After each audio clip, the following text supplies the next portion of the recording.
Heute geht es um das Dachlüftungssystem von Dometic und zwar mit der Bezeichnung ACC 3100.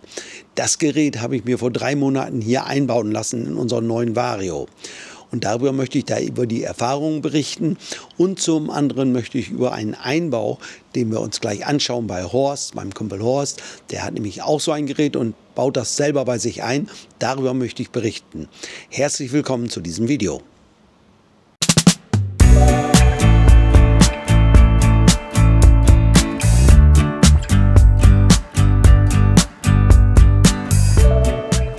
Ja, es kamen einige Fragen, sind mir gestellt worden oder geschrieben worden zu dem Gerät, zu diesem Dachlüftungssystem.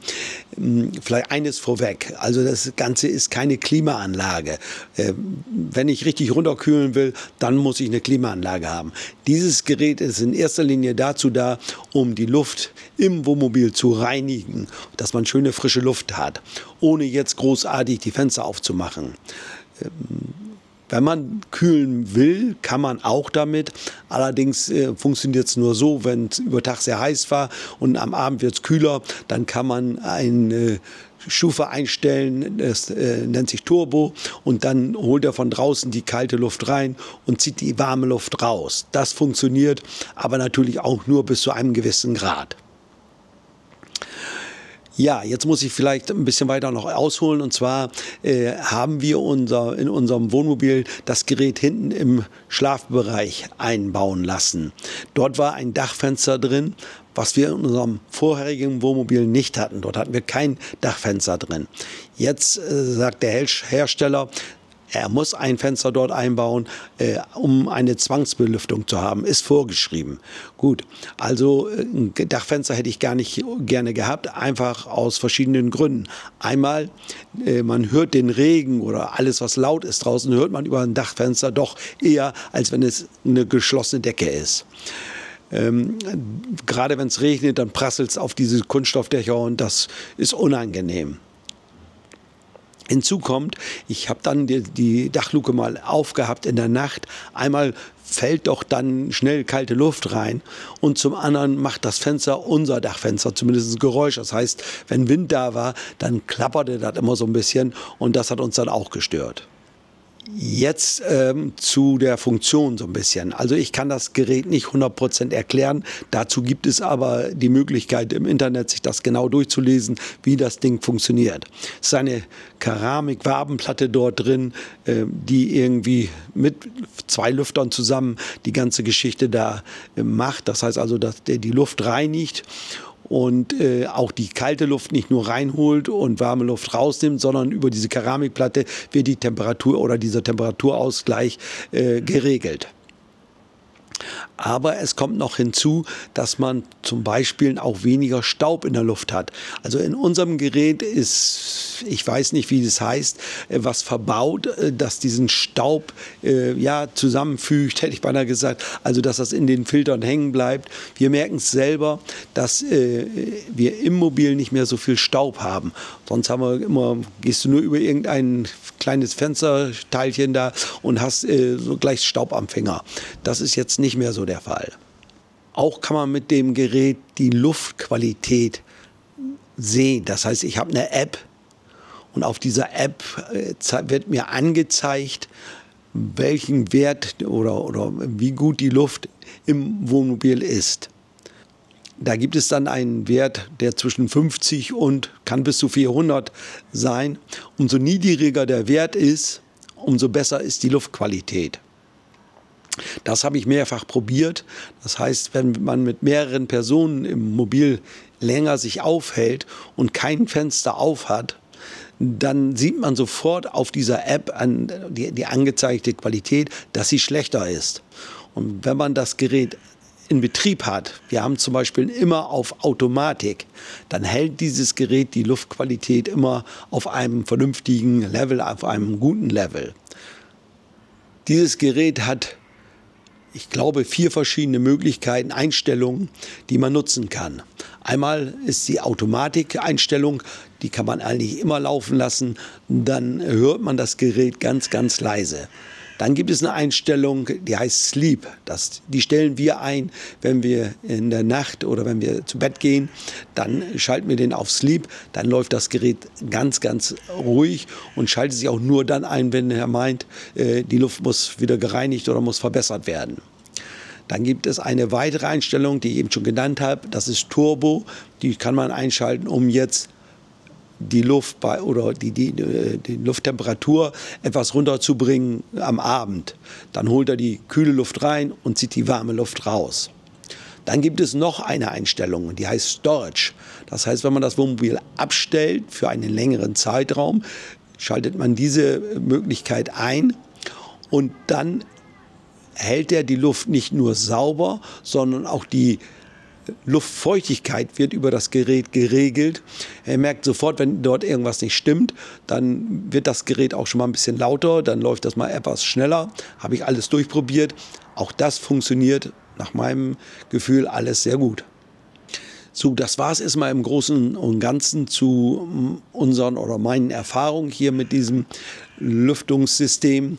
Jetzt gehen wir mal rüber zu Horst, der wohnt hier bei mir im Ort.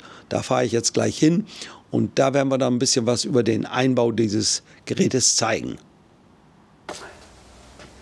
Wir stehen hier vor Horst seinem Wohnmobil und es geht um dieses Gerät hier. Das ist ein Dometic Dachlüftungssystem und zwar ACC 3100.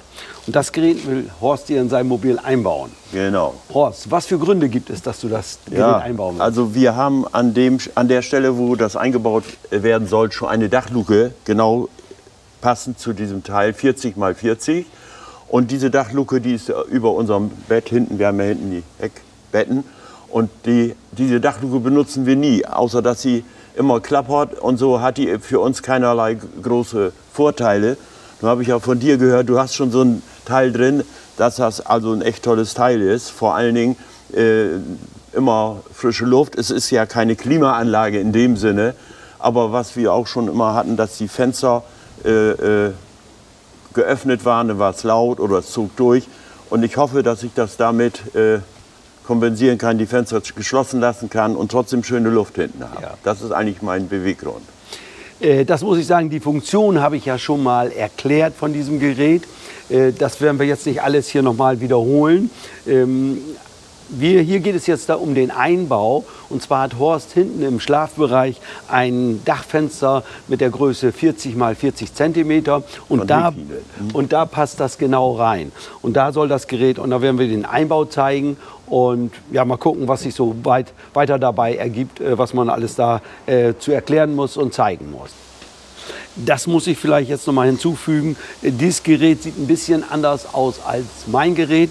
Dieses Gerät hat hier oben noch mal so eine Solarfläche drauf.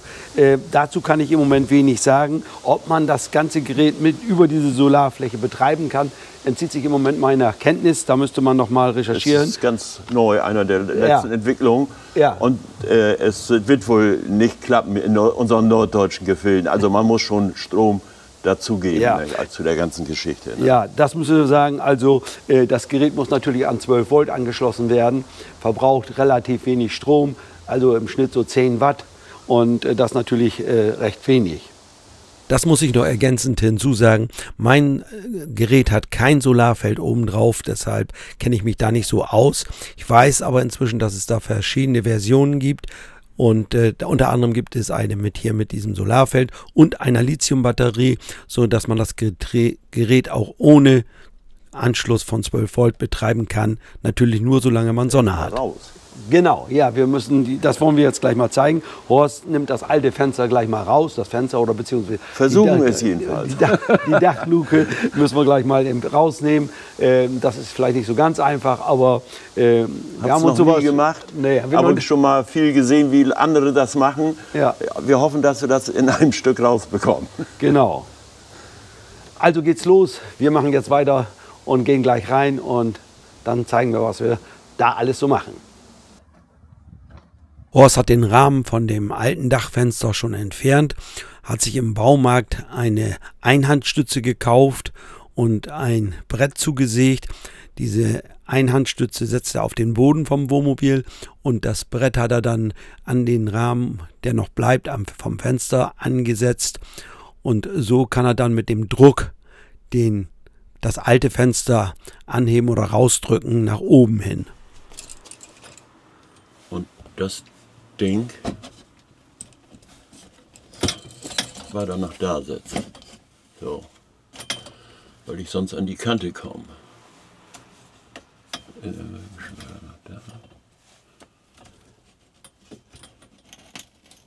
Ja, man muss ja ganz vorsichtig sein.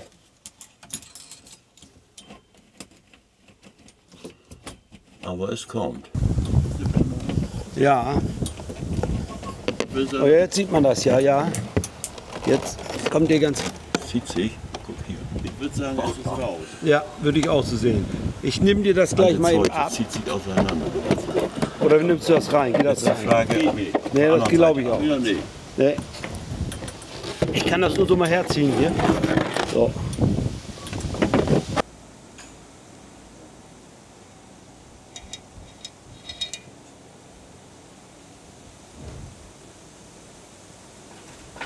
Aha. So, jetzt müssen wir die Dicke des Dachs feststellen. Das Material da, Ja. ne? Ja. Wie dick ist Damit denn? wir die Distanz hülsen, das ist jetzt genau 32 mm. Ja. Ja, 32.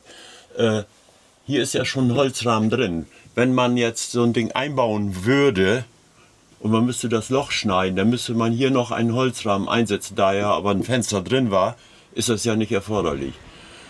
Gleich müssen wir noch Folgendes machen. Erstmal das hier reinigen. Hier oben, das dauert natürlich eine Zeit. Dann werde ich hier ein Loch durchbohren und dann bis in das Fach hier für die Stromleitung eine Röhre schießen. Das heißt, hier zwischen wird Styropor sein. Also erstmal hier Holz, das muss ich bohren. Und das Styropor werde ich mit einem heißen Kupferstab durchpieksen bis hinten hin. Also nicht bohren, sondern mit einem heißen, was ich vorher erhitze, durchpieksen und dann werde ich da ein kleines Loch bohren von der anderen Seite. Damit man das nicht sieht hier. Man könnte auch einen Kabelkanal liegen, aber wie sieht das aus? Ne? Genau. Ja, die Fleißaufgabe ist jetzt natürlich das hier alles sauber machen. So, damit der Dreck da unten nicht irgendwie auf dem Boden fällt hier im Wohnmobil, klebt Horst jetzt einen alten Müllsack oder Folie da unter das Fenster, unter die Öffnung. Dann sammelt sich darin der Dreck. Verstärkt Ach, du werden. willst Das das erstmal fixieren. Ja, damit du Das weißt. zieht hier wie Hechtsuppe durch. Ja, ist gerade windig draußen.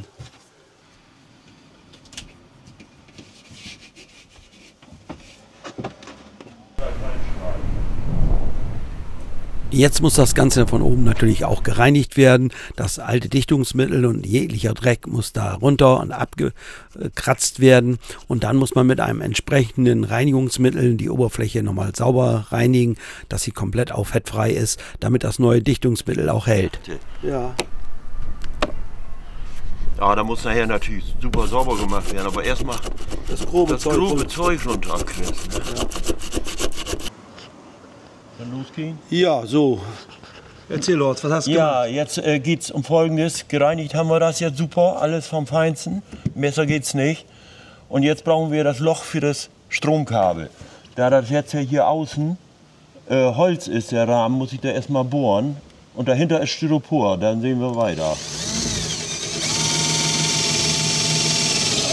So, jetzt bin ich durch bis zum Styropor. Und durch das Styropor machen wir mit einem heißen Draht, wenn man so will, Schweißdraht, schmelzen wir bis zu der Stelle hin, wo wir hinwollen.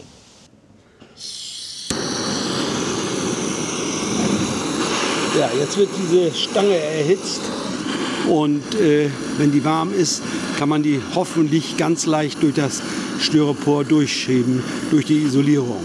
Hoffen wir jedenfalls. Hoffen wir jedenfalls, genau.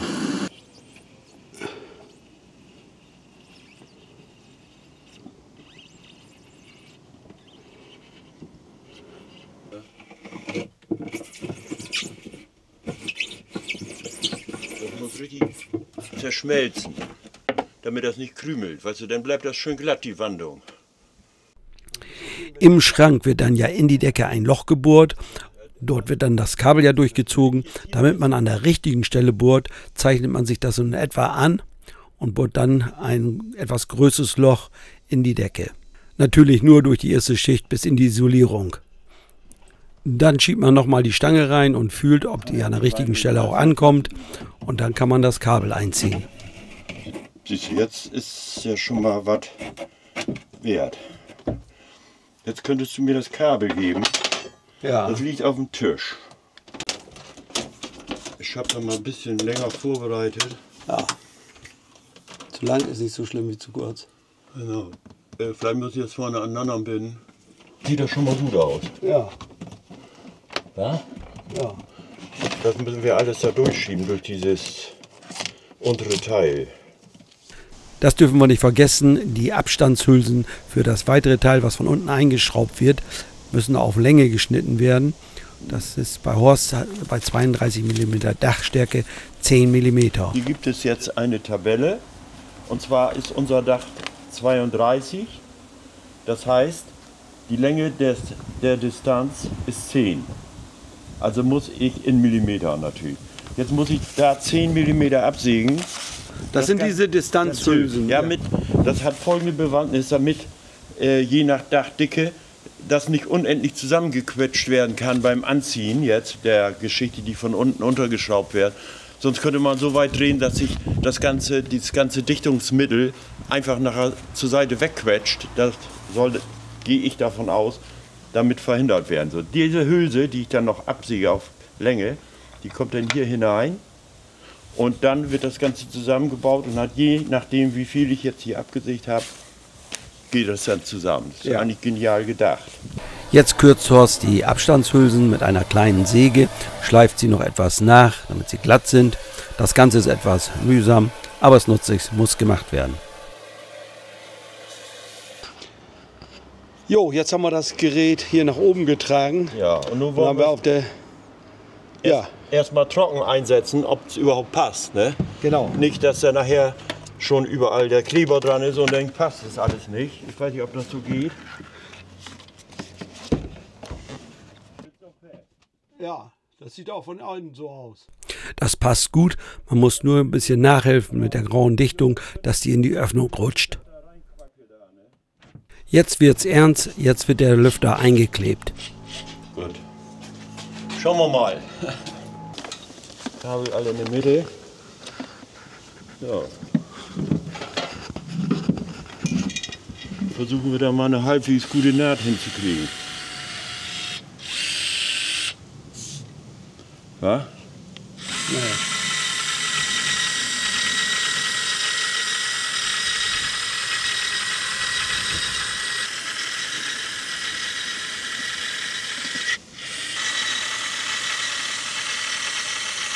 Ich denke, es ist besser, wenn man diesen Einbau zu zweit macht, denn sonst fehlt einem doch hier und da mal die dritte Hand. Ist das ungefähr klar? Ja, das passt jetzt. Ja, Jetzt musst du das eben ich machen mit dem Schraubenzieher da. Man muss so ein bisschen nachhelfen, damit das Ganze richtig reinrutscht. Ja, sieht so auch weit okay aus. Bei der Dichtungsmasse handelt es sich um Dekalin. Das ist ja ein dauerelastisches Kleberdichtungsmittel. Da hat man dann auch keine Eile, das Ganze zu verschrauben. So. Das ist der passende Schrauben. Jetzt müssen wir in jedem ein so von diesen abgesägten Teilchen. Ja. 10 mm war das in meinem Fall.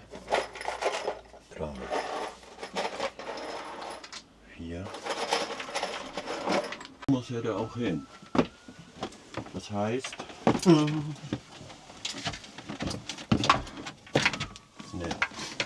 Kabelführung sind vorne. Das heißt so.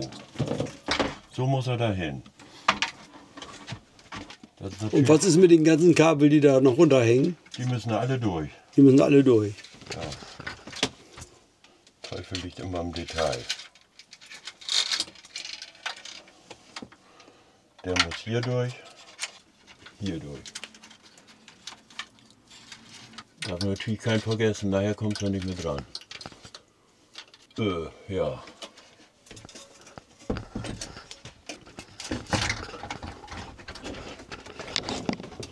Soll ich irgendwas festhalten Ja, jetzt? das wäre nicht schlecht, glaube ich.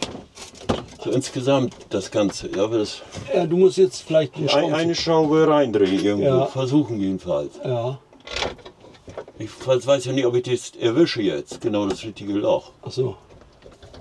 Aber eigentlich kann das gar nicht anders. Zieht ja schon. So, jetzt mache ich eine gegenüber. Ja, genau. Und dann müssen wir ja eigentlich auf der richtigen Seite sein. Ist mein Kabel durchgekommen? Ja, das ist ja hier. Ich kann das auch mit einem Schrauber machen. Da sollte man ja nicht. Ja, die letzten nicht, aber diese ganze, da kriege ich ja im Oberarm. Ja. Das sieht doch gut aus.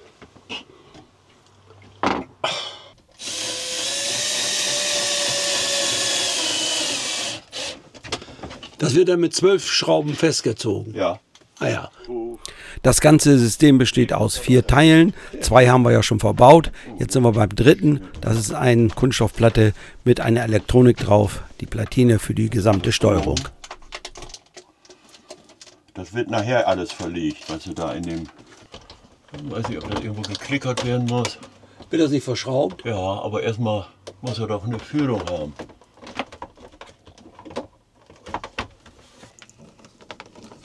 Also sieht das auch schon besser aus.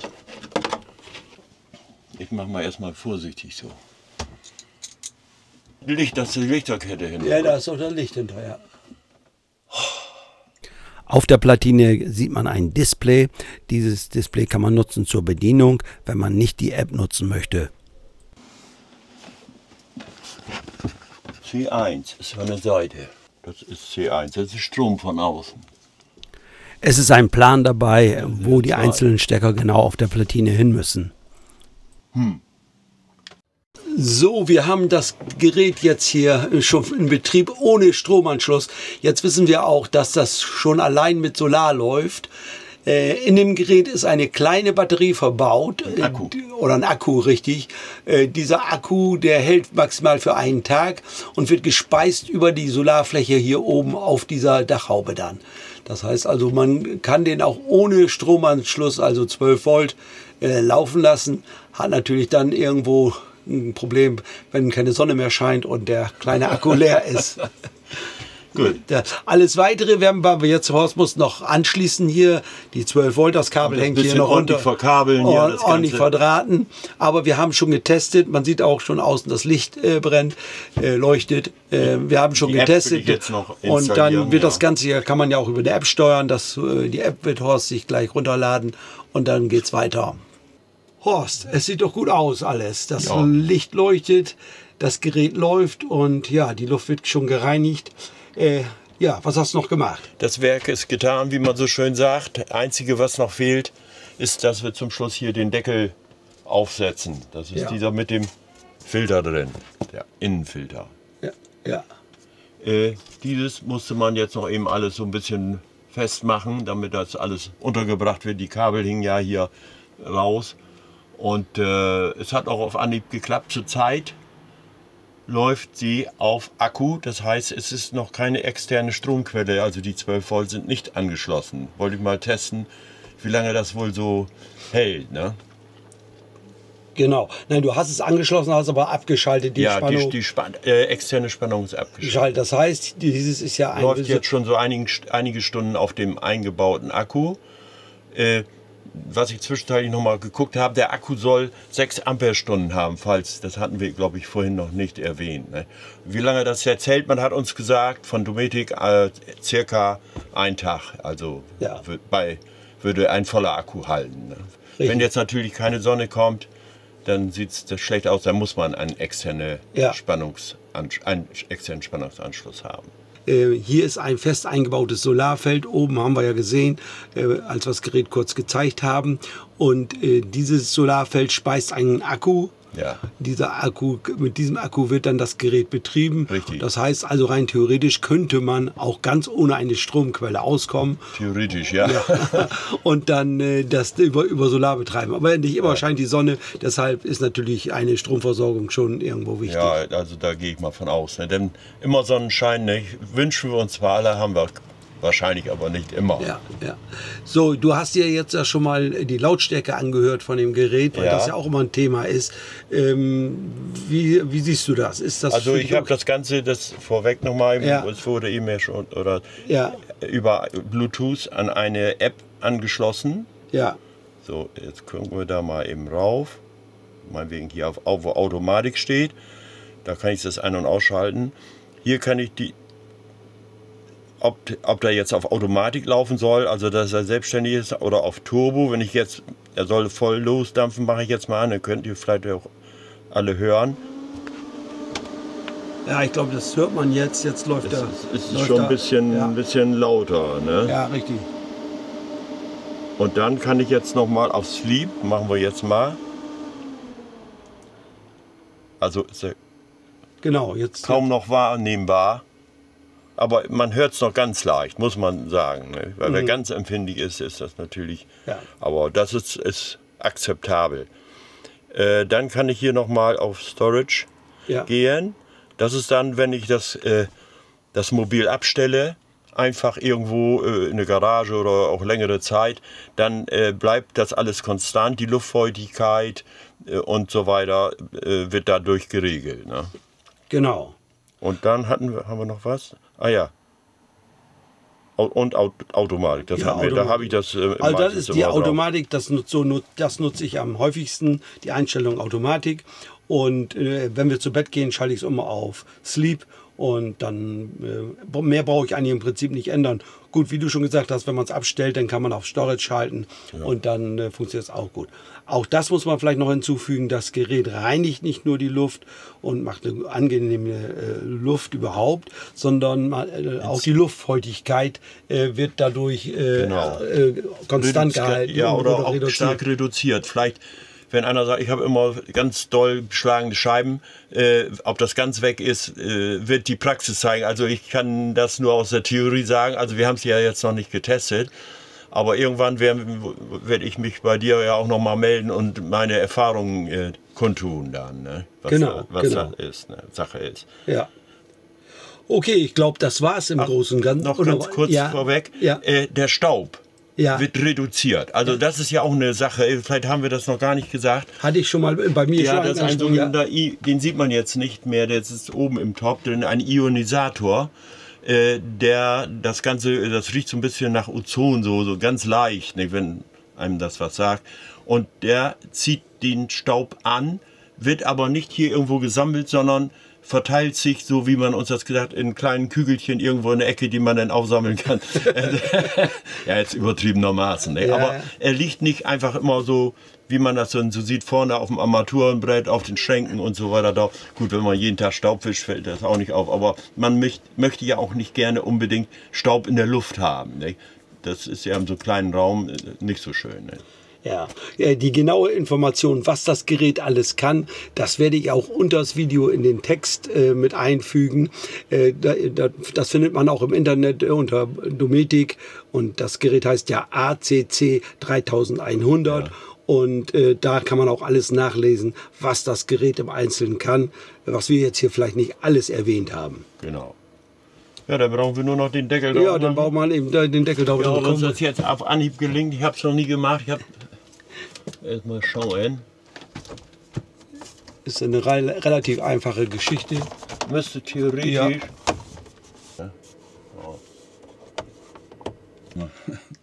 Ja, so, es ist geschafft. Wir haben Horst hat den Deckel jetzt drauf gemacht und damit ist die Sache abgeschlossen. Ja, wir werden irgendwann noch mal wieder darüber berichten, was so passiert ist und ob es funktioniert hat. Wir sagen erstmal Dankeschön fürs Zuschauen. Dankeschön. Und bye bye, bis zum nächsten Mal. Tschüss.